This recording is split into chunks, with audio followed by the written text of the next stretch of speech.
कल्पना कीजिए एजियन सागर की गहरी अंधेरी खाइयों से निकाला गया एक ऐसा रहस्यमय यंत्र जिसने सदियों से दुनिया भर के वैज्ञानिकों की नींद उड़ा रखी है।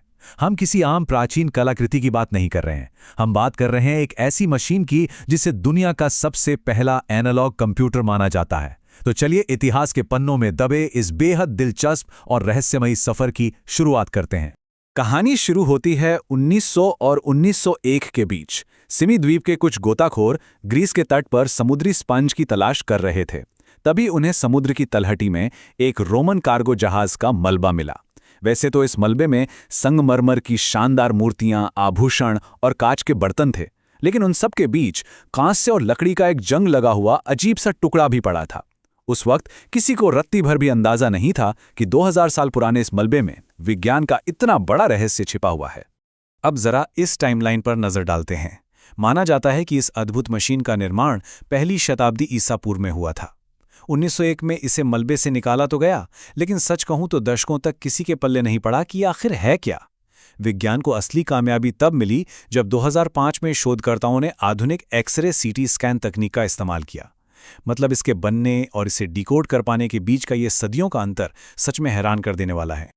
अब इस नंबर 82 को याद रखिएगा। समुद्र से निकाले जाने के बाद जब ये यंत्र सूखा तो ये 82 अलग अलग टुकड़ों में बिखर गया। इसके कांसे के हिस्से पूरी तरह से नष्ट होकर एक खनिज में बदल चुके थे, जिससे इसका पूरा आकार ही बिगड़ गया था। इतनी खस्ता हालत में मिले इन 82 टुकड़ों ने शुरुआती शोधकर्ताओं का सिर चकरा दिया था। ये यंत्र अपने समय से इतना आगे था कि उस दौर में किसी मशीन का ऐसा होना तकनीकी रूप से बिल्कुल असंभव सा लगता था। यहीं पर कहानी में एक बहुत बड़ा ट्विस्ट आता है। प्रोफेसर टोनी फ्रीथ और उनकी टीम ने 2005 में जो सीटी स्कैन किए, उनके नतीजे कमाल के थे। इन पावरफुल 3D स्कैन्स ने उस जंग लगी बाहरी परत को मानो चीर कर रख दिया और अंदर छिपे उस हैरान कर देने वाले आर्किटेक्चर को दुनिया के सामने ला खड़ा किया। ये पहली बार था जब इस प्राचीन मशीन की इतनी जटिल अंदरूनी संरचना को इतनी सफाई से देखा जा रहा था। और अंदर झांकने पर क्या मिला? पूरे 37 इंटरलॉकिंग कांसे के गियर्स। जी हां, 37। इस एक खोज ने इतिहास की सारी पुरानी मान्यताओं को जड़ से हिला दिया। इससे यह साबित हो गया कि प्राचीन सभ्यताओं ने जटिल गियर सिस्टम में तभी महारत हासिल कर ली थी जब इसके बारे में सोचना भी मुश्किल था। ये 14वीं सदी की खगोलीय घड़ियों से लगभग 1000 साल पहले की बात है। सोचिए, ये मानव इतिहास की कितनी बड़ी तकनीकी छलांग थी। अब जरा इसके शानदार मॉडल को देखिए। इसे गोल्डन फ्रंट डायल कहा जाता है। ये इतना ज्यादा एडवांस था कि ये राशि चक्र के आधार पर सूर्य, चंद्रमा और उस समय ज्ञात 5 ग्रहों की गतियों को बिल्कुल सटीक रूप से ट्रैक कर सकता था। एक तरह से ये एक हाथ से चलने वाला मॉडल था जो पूरे ब्रह्मांड की जटिल चाल को एक छोटे से बॉक्स में समेटे हुए था। ये टेबल हमें साफ साफ दिखाती है कि इसके पीछे का गणित कितना कमाल का था। हर एक गियर एक फिक्स कैलकुलेशन के हिसाब से काम करता था।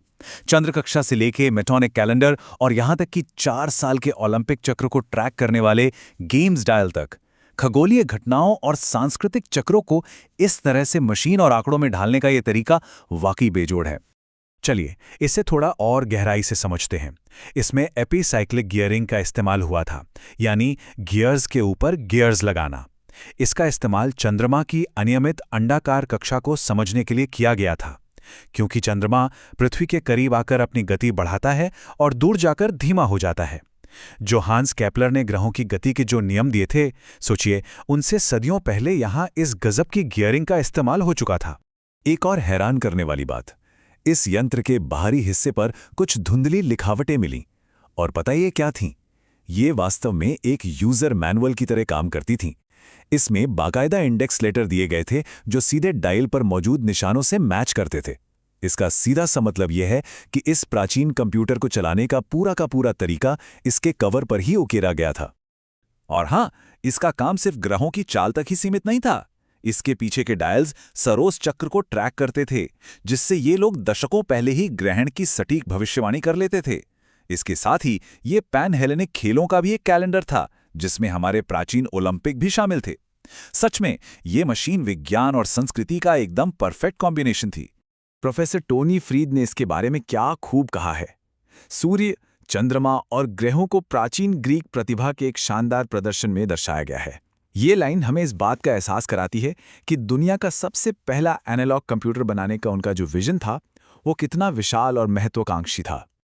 लेकिन यहाँ पर एक बहुत ही दिलचस्प सवाल उठता है, क्या ये मास्टरपीस सच में बिना किसी रुकावट के एकदम मक्खन की तरह काम करता था? जब हम इस मशीन के जादू से थोड़ा बाहर निकलकर इसकी असली बनावट और यांत्रिकी की जांच करते हैं, तो एक अलग ही सच्चाई सामने आती है। इतनी बेहतरीन इंजीनियरिंग होने के बावजूद इसमें कुछ बड़ी व्यवहारिक कमियां मौजूद थीं। सच तो ये है कि ये मशीन पूरी तरह से परफेक्ट नहीं थी। आधुनिक गियर्स की तरह इसमें घुमावदार दांत नहीं थे, बल्कि त्रिकोणीय गियर दांत थे। इस वजह से इसकी स्पीड कभी एक समान नहीं रहती थी। कंप्यूटर सिमुलेशन से पता चला है कि दांतों के बार बार खिसकने से ये तंत्र अक्सर जाम हो जाता था, और नतीजा, सही कैलकुलेशन के लिए इसे बार बार मैन्युअल रूप से रीसेट करना पड़ता था। अगर हम इसके गजब के गणितीय सिद्धांतों की तुलना इसके असल प्रैक्टिकल काम से करें, तो तस्वीर थोड़ी अलग दिखती है। कागजों पर या थ्योरी के स्तर पर तो ये बिल्कुल परफेक्ट था, लेकिन असल जीवन में ये मशीन मुश्किल से कुछ महीनों तक ही सही चल पाती थी। उसके बाद इसके गियर्स फिसलने लगते थे और फिर पूरी मशीन को दोबारा सेट करना पड़ता था। इस पूरे एक्सप्लेनर का शायद सबसे दुखद पहलू यही है, ये एक शानदार लेकिन खामियों वाला मास्टरपीस था। तकनीकी विकास की ये बेमिसाल खोज समुद्र की गहराइयों में कहीं खो गई, और इसके साथ ही वो एडवांस ज्ञान भी 1000 से ज़्यादा सालों के लिए विलुप्त हो गया। सोचिए, अगर ये तकनीक खोई न होती तो शायद दुनिया आज किसी और ही मुकाम पर होती। तो अंत में ये सब हमें एक बहुत ही गहरे और सोचने पर मजबूर कर देने वाले विचार के साथ छोड़ जाता है। अगर पहली शताब्दी ईसा पूर्व में ही इंसान इतनी जटिल मशीनें बना सकता था, तो ऐसे और कितने प्राचीन तकनीकी चमत्कार होंगे जो आज भी समुद्र की गहराइयों या मिट्टी के नीचे खोजे जाने का इंतजार कर रहे हैं। ये एक ऐसा सवाल है जो इतिहास के पन्नों को एक बिल्कुल नए नजरिए से देखने पर मजबूर कर देता है।